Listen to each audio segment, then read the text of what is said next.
Welcome to the Badass Direct Sales Mastery Podcast with your direct sales dom, Jenny Bellinger.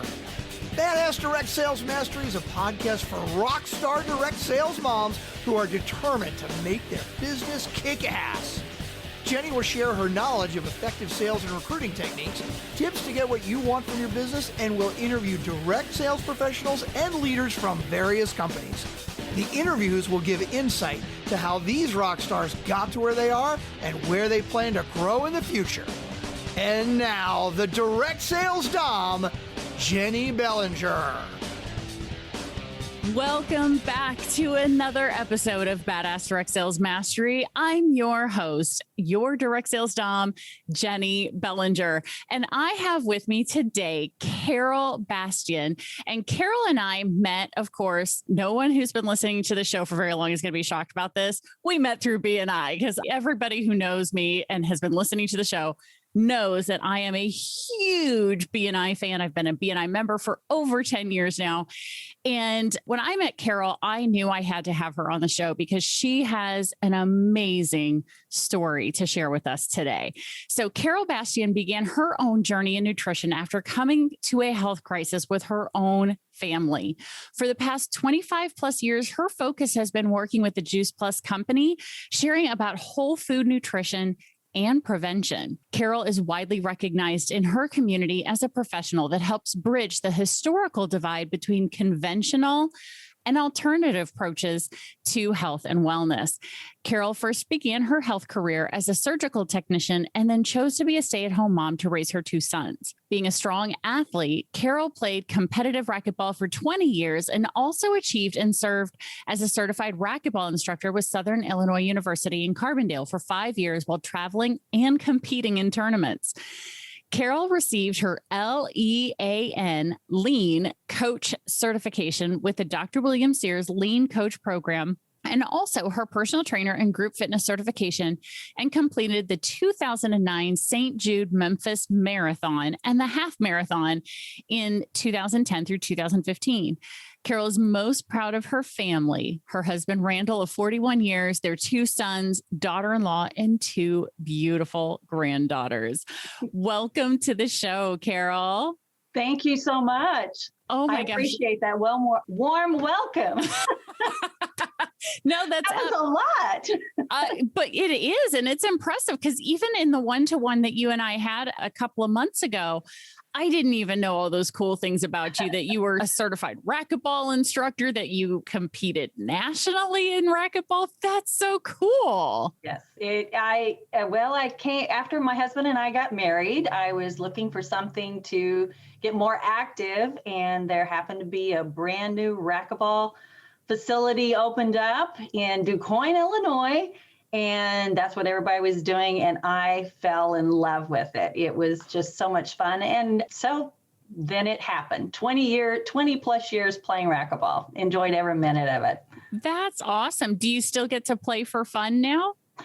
No, I had to kind of hang that up. I've had 2 major back surgeries, and so I'm unable to do that. But between ending my racquetball career, stayed pretty active, and then personal training came into play. So that was kind of another competitive edge there too that I enjoyed. And both of my sons were very active in sports. So. Oh, that's good. That's really awesome. And so you kind of hinted that you got started with your Juice Plus career because you were looking for something that would allow you to be the stay-at-home mom that you wanted to be.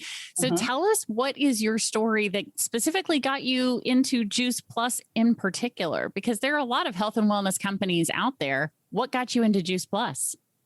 By accident. Okay.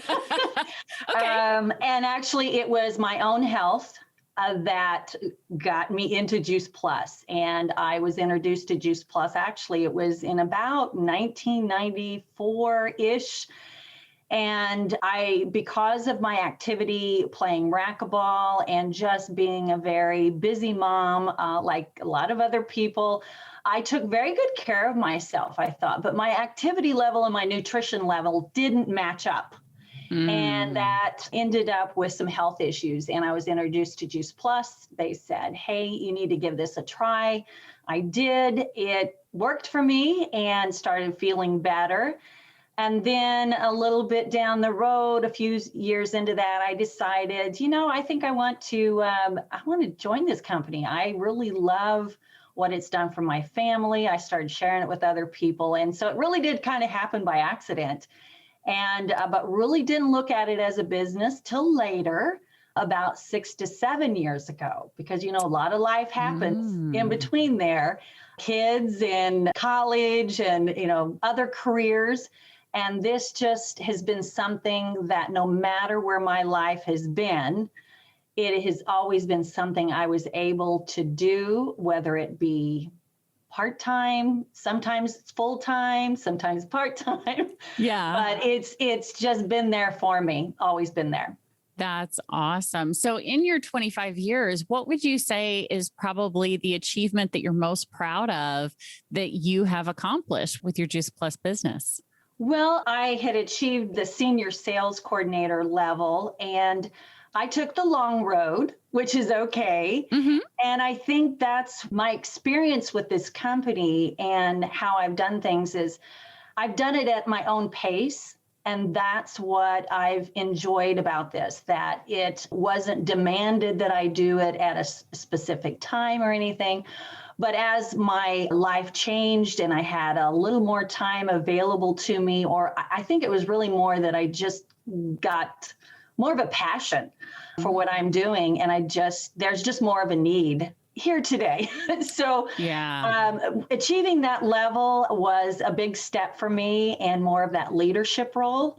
And so that's where I'm at now and hope to, work my way up on my own time, my own pace, but that's where I'm at. That's awesome. And so in order to hit that level, because if I remember correctly, that's about halfway up the Juice Plus company ladder, essentially, right? What would you say was the biggest aha moment in your head that allowed you to hit that? Because you said it was a leadership thing. So there must have been a point where you went, oh, what I'm missing is this, or this is how I'm going to get to this next level. What was it for you that helped you reach this level that you're at now, the senior consultant? Well, I think it was more or less at a certain point, I had made a lot of excuses for myself because life happens. Life happens to everybody. And if you started talking to people, you'd realize that you're no different than anybody else. And you can't wait for that perfect time because it is never going to happen. No. You can't wait for your house to be clean. You can't wait for all the kids not to be sick. There's just that endless cycle of excuses. And I had made several for myself. And there was just one day that I realized that I just had to get out of my own way.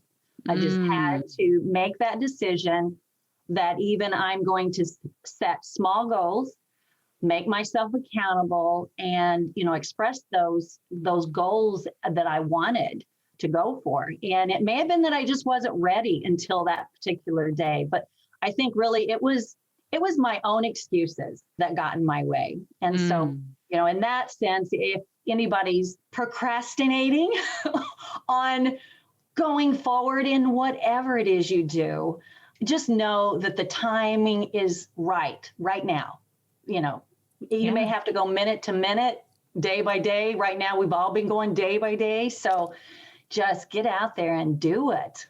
Yeah, absolutely. I think that I would have to say that's a very consistent pattern that I've seen amongst all of the people who are very successful in direct sales and in hitting the goals that they're looking for, is that at some point or another, they made an all-in commitment. They said, you know what? I'm done playing small.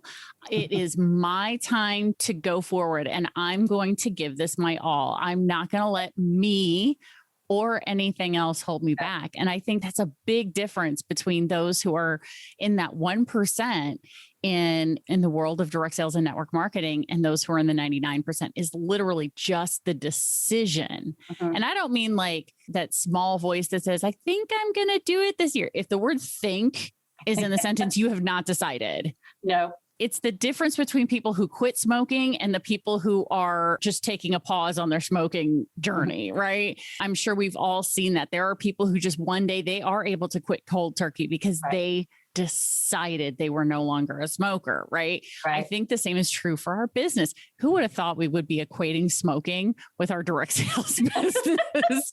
And especially health. I know, especially a health business. It's true. I think it's absolutely I think that's the foundation for the success is the fact that you bring up that you decided that you're done making excuses, that it's your time to succeed. And I think that is, I think that's a big point that I want the listener to really pay attention to is that decision point. So now that you've done that, you've been working with your team members as well now to hopefully make that same decision. Is that a discussion that you get to have with your team members on a regular basis about the decision? Yes. Progress over perfection. Just moving forward, day by day, figure out what you're going to do today, even if it's one thing, just pick one thing and then each week, and it just builds on itself. And I think I've always drew from past experiences too. I always like comparisons or little stories or things, but sports and athletics and things like that has always been a big part of my life. So there's been specific things that I've done with racquetball that I never in a million years ever thought that I could play the open division and actually win the state title in the women's open division. That just wasn't there. But I kept working hard, and guess what? It happened. And then the Memphis Marathon. I never thought I'd ever be able to run a full marathon after my first back surgery. Wow. And I started, training and different things. And I trained for a full year before I was ready for it. But I think of those things in that time and that training, that it was all a process. I didn't go out the first day, the first week, the first month, or even the first 6 months and do it. And in fact, I didn't do it until that day. And everybody kept saying, oh, you need to run at least 20 miles before. And I was like, nope, nope.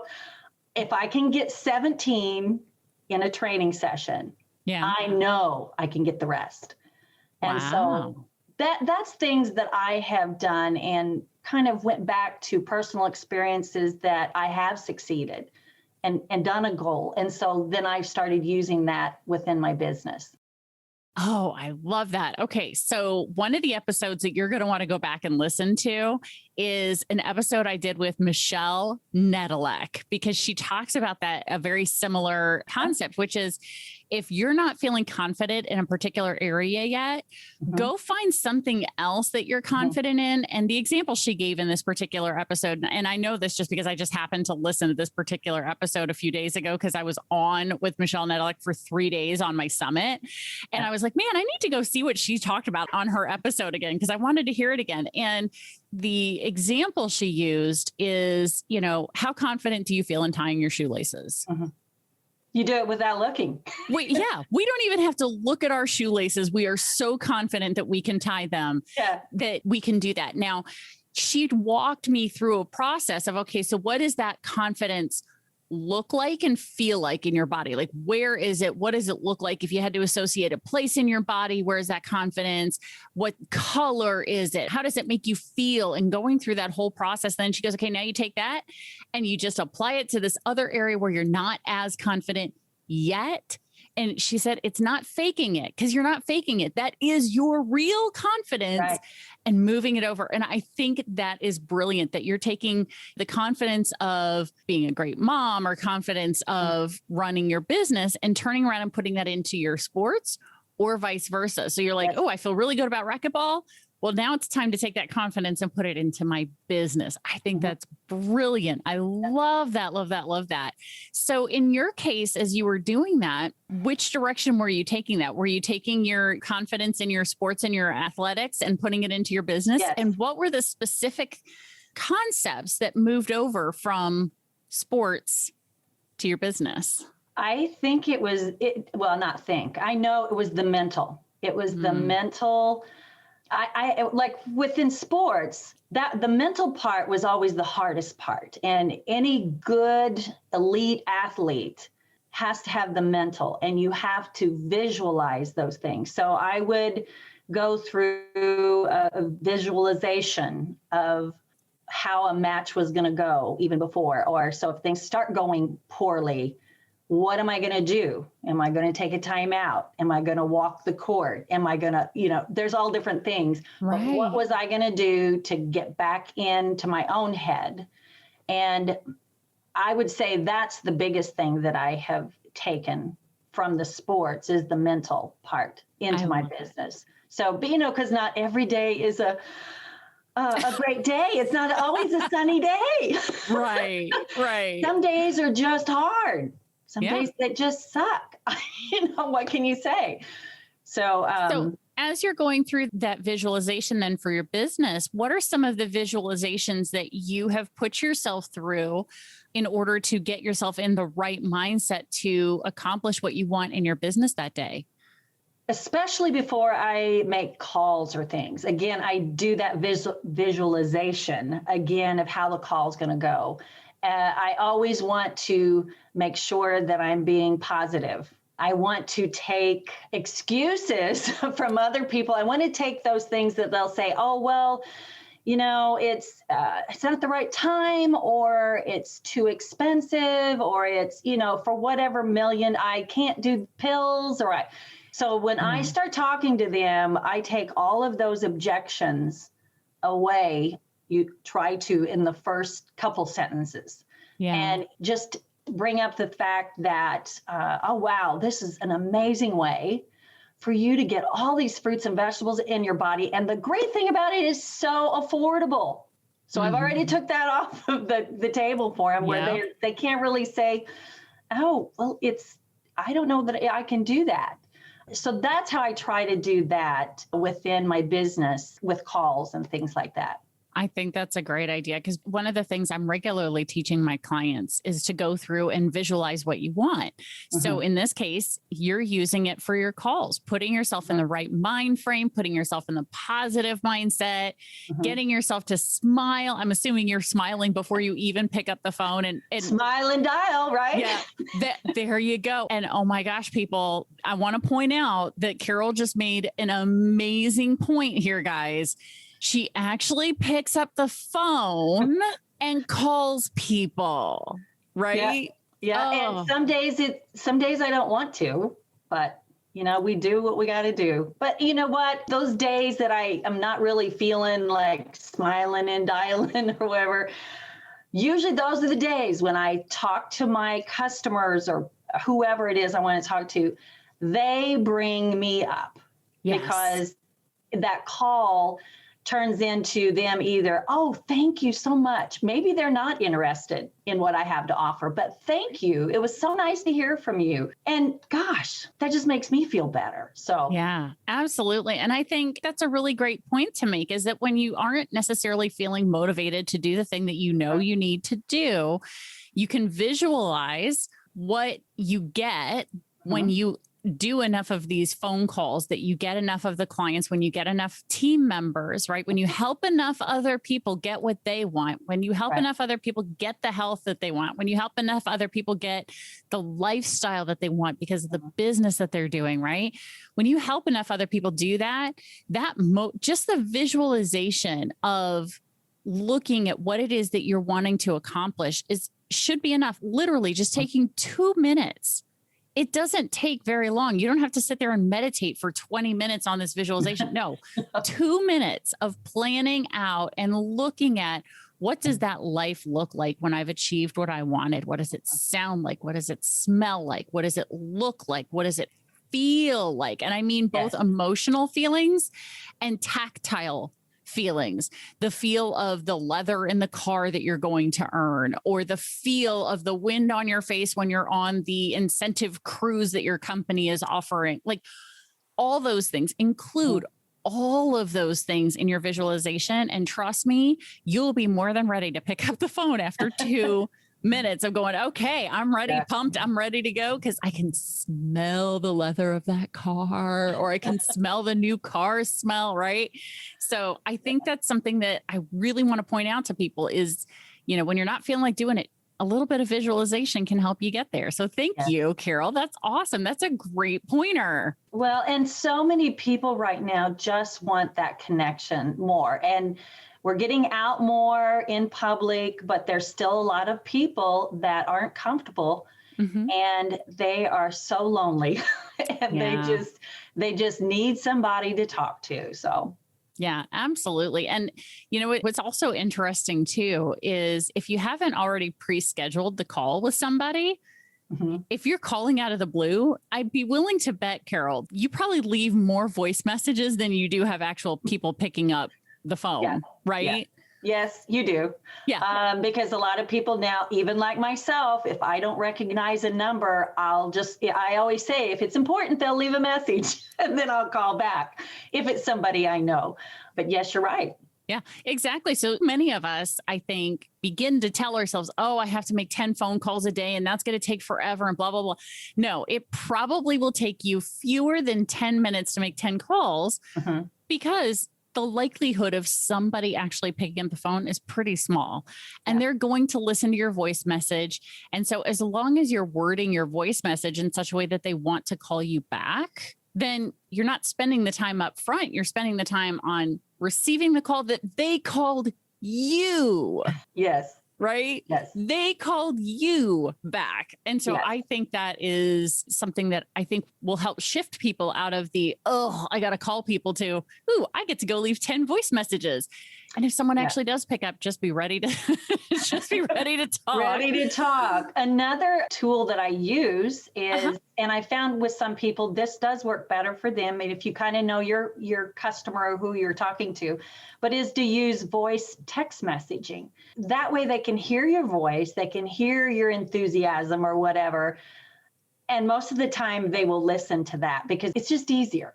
And the younger people, that's what they want to do. They don't even listen to those voice messages sometimes.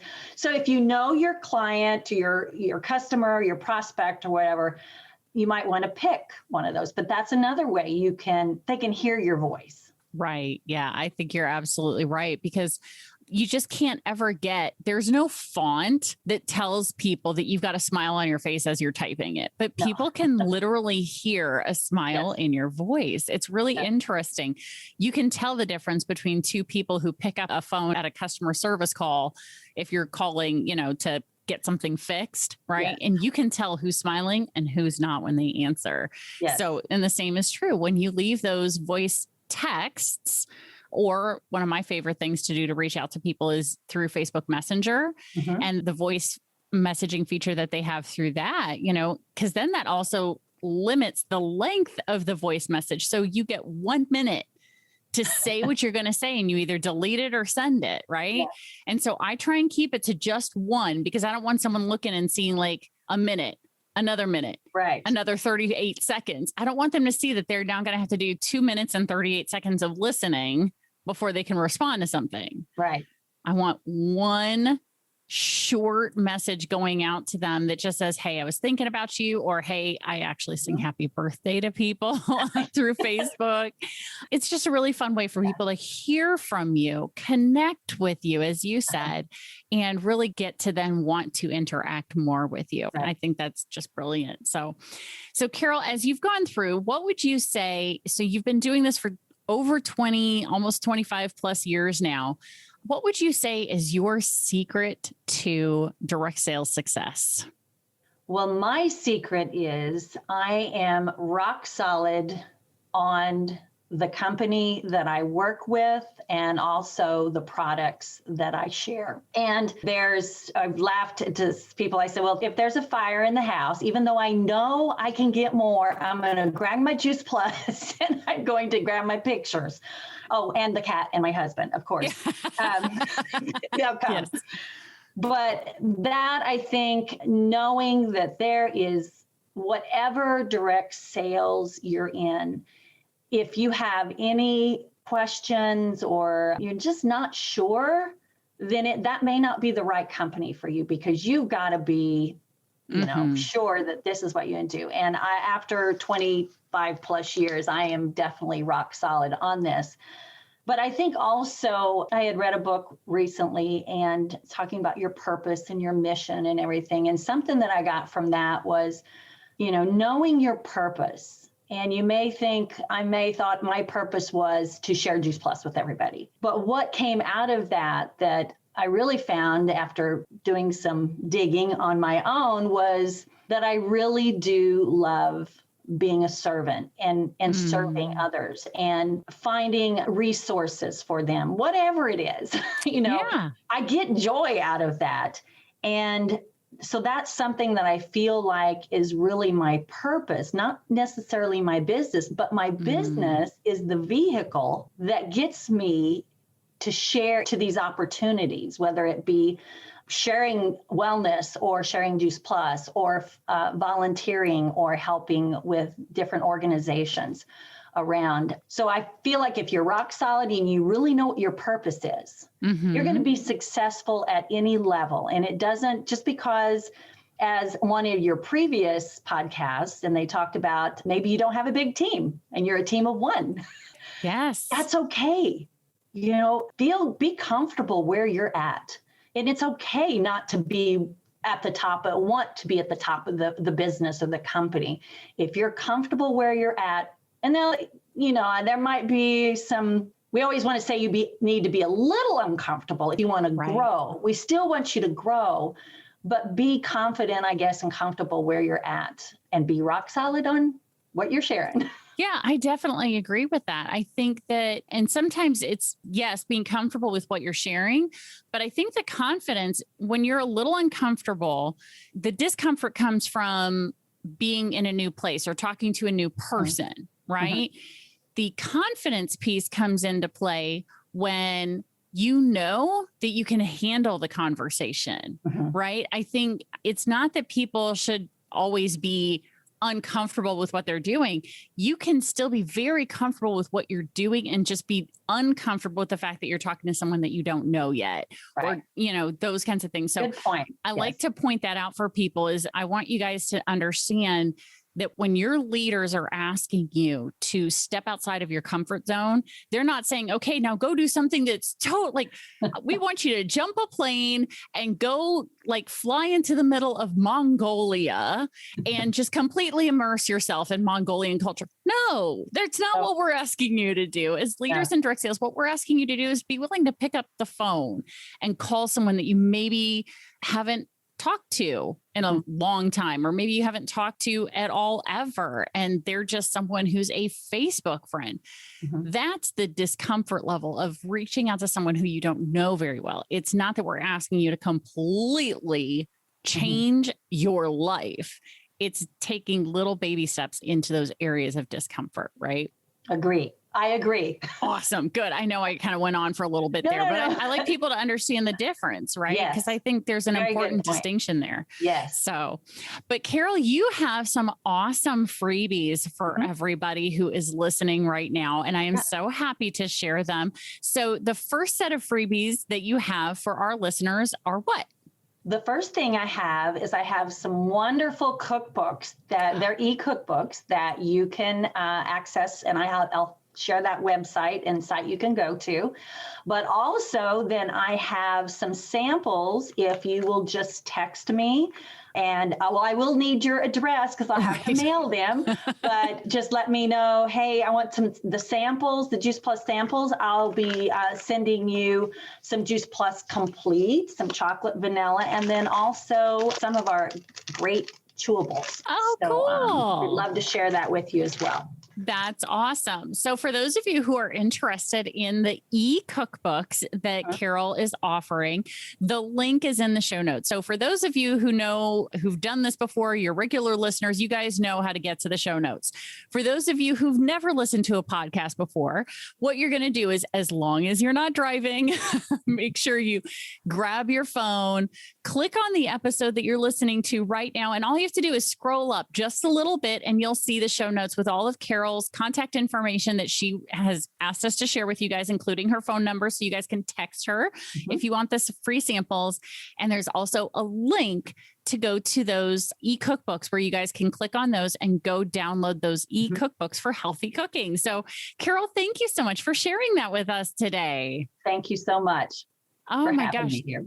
Oh, we're so happy to have you here as well. And guys, make sure you take her up on this offer. This is an amazing opportunity to get to try some of the things, because most of us, I know for me personally, I know I'm familiar with Juice Plus as like the supplement company. I didn't even know you guys had shakes. That's really freaking cool. Well, I think maybe you'll have to get some samples.